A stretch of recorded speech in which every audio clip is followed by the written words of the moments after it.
Continuing with our account of how the Gospels came to be, I realize there may be some people who were surprised to learn that none of the Gospels were written by people who actually knew Jesus in the flesh. Those accounts were passed to the writers via what is known as the oral tradition, people sharing it by word of mouth. And as I noted in the previous section, while we tend to see that as a pretty unreliable way of transmitting information, in ancient times it was much more careful, much more exacting, especially when they thought it was something of extreme and even divine importance. The reason to believe that the people who carried on the story of Jesus in those early years of the church did so with great care and with a desire to be as accurate and truthful as possible. But even so, time passes and people go, well, how accurate can the stories be? It's been a while. How thorough can they be? Well, that could be asked of any historical figure, any historical account. In Western society, at least, the most written about person in history has been Jesus. The second most written about is Abraham Lincoln. I am a great Lincolnophile, a tremendous admirer of the 16th President of the United States. In fact, I frequently visit the Lincoln Museum, and I got this shirt a while back at it, and I'll just lower this a bit so you can see.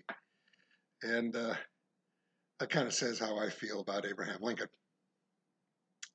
Well, in many ways, what was considered the definitive uh, biography of Lincoln was written by the Illinois poet and novelist Carl Sandburg.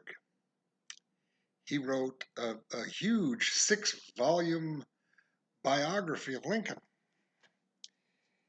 Here you have the volumes that deal with his life before he became president. But it doesn't stop there.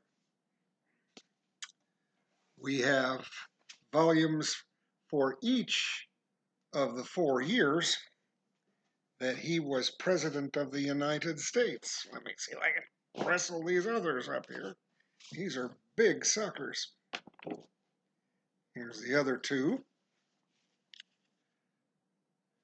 This load is so big, I'm not even going to try to hold them all up at the same time. I'm not sure I can do it. Well, let me try for just a moment. Oh, there we go. That is the whole set. And yes, I've read it all. Now you would think after something that titanic, there would be nothing left to say about Lincoln, but obviously there is, because hundreds of authors have written hundreds of books dealing with all sorts of aspects of his life. I have many of those books as well. And so there's always something that people can find. Even 150 years later, people discover aspects of Lincoln that others had not considered or that had remained largely hidden to the public. So the gospel writers saw in Jesus' story a deep mine of information, and to this day, we look at the gospels and we find something new. We discover something deeper. So it is with the stories that shape our lives most profoundly. And there are none that do that more than the gospel stories. Now, I've focused primarily on the first 3 gospels, what are called at times the synoptic gospels. They share a great deal of material in common. As I noted, the Gospel of Mark is the first and the shortest of them, and virtually all the material that you find in Mark is also included in Luke and Matthew. In addition, there is a second source that we've come to call Q, that was a body of sayings of Jesus, and not so much stories about him, but just sayings, which is included in Matthew and Luke, though not found in Mark. Between those two sources, just about 65–70% of Matthew and Luke can be found, but there is material in each of those Gospels that is unique to them. Now, why do we have to have different Gospels? Just as why do we need a whole bunch of different books about Lincoln? Because different authors focus on different aspects of the story. Mark's story was written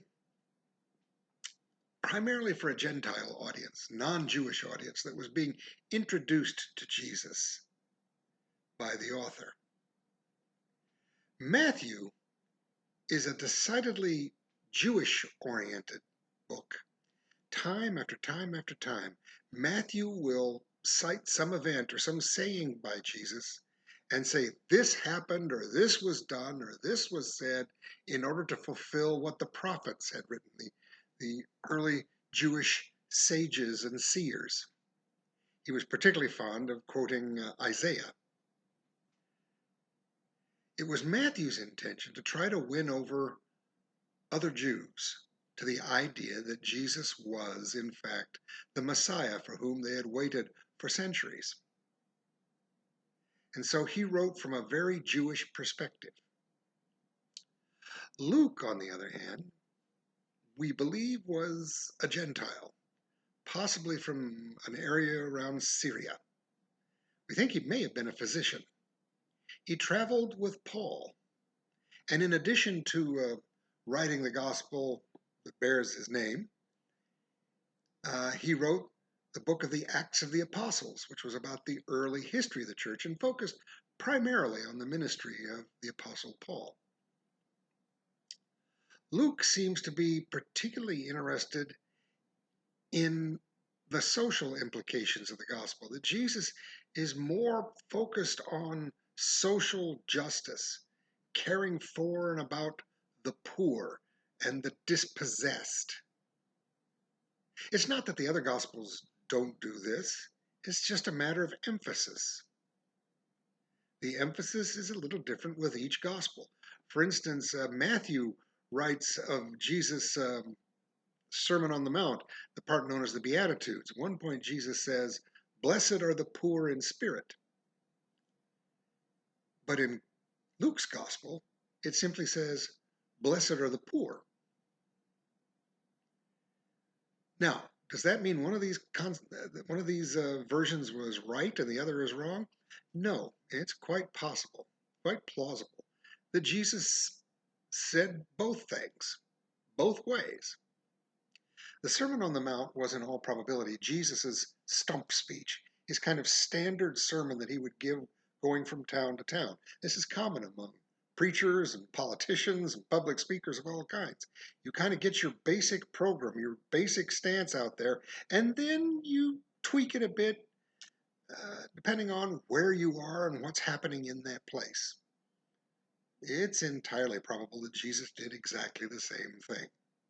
And so you can have slightly different versions of the same speech, and all of those versions being legitimate and valid. In fact, it's interesting, the version of that speech that Matthew presents, it says Jesus stood on a hill, and so it's come to be known as the Sermon on the Mount. One of the things Matthew was trying to do was to present Jesus as sort of the new Moses, the new lawgiver, bringing a new law to the people and to the world. Luke, on the other hand, says that Jesus was standing out on a plain, flat area, and therefore in Luke's gospel it's known as the Sermon on the Plain. And there was Jesus, the humble servant, standing on a level with all the other people.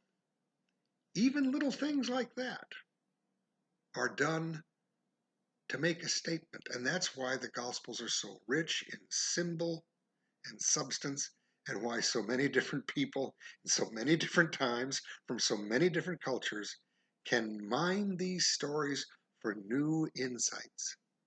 That's why there are so many books about the same old story. Now, we haven't talked about John. John is a very different gospel. The Gospel of John was in all probability the last one to be written, and it may have been written around 90 AD, a good 60 years after Jesus' ministry. It's common for people to assume that it was written by the disciple John, one of Jesus' original 12 closest followers. That is never said in the book. That claim is never made there. And nowhere in the book does the author say, and I was there, that was me. And frankly, that would have lent credibility to the whole thing. So if it had been someone who was literally present, an eyewitness who was writing this, it's entirely likely that they would have said so at some point. What biblical scholars believe is that the Apostle John created a sort of, excuse me, community around himself. And it was his followers who went on to write down the story of Jesus as it is found in the Gospel according to John. So these people, whose names we do not know, were likely the authors of the Gospel. And it's probable that they were not Galilean fishermen like the original apostle was. The Greek in which the Gospel of John is written is fairly polished, and it draws upon Greek philosophy at times. The opening words talk about, in the beginning was the Word. In Greek, that's logos, and that's a philosophical concept that comes from Plato. Not likely something that a Galilean fishmonger had much exposure to. So, it's probable that the community of John included a lot of Gentiles and some fairly learned ones who drew upon this stuff to make their point to a Gentile audience. By the late 1st century, early 2nd century, the church was primarily made of Gentiles, not Jews, and it was reaching out into the Hellenic world, the Greco-Roman world, and it had to be understandable to those people, and that was a very different culture. The Gospel of John was designed to reach out to a culture very different than the one that, say, Matthew particularly was designed for. So you have a group that's trying to present a gospel that'll be meaningful to people who've been raised in, steeped in a culture that believed in many different gods, had very different values in a lot of ways, but was interested in, sometimes enthralled by Jesus. Now, that means that Jesus has to be presented in a way that they understand and appreciate.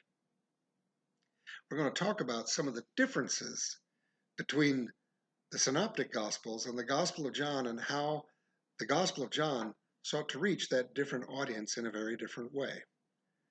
That'll be our next chapter. We hope to see you there for that one. You're again welcome to join with us in our Bible study on Wednesday nights at the church once we get moving back into a real world setting. And you're welcome to join us online at 6:30 in the evening on Wednesdays for a half hour of time together on the Zoom platform. But whether we are meeting in real space or in cyberspace, you are welcome. You will be able to participate, and the gospel will be shared, because no matter where we are, God is.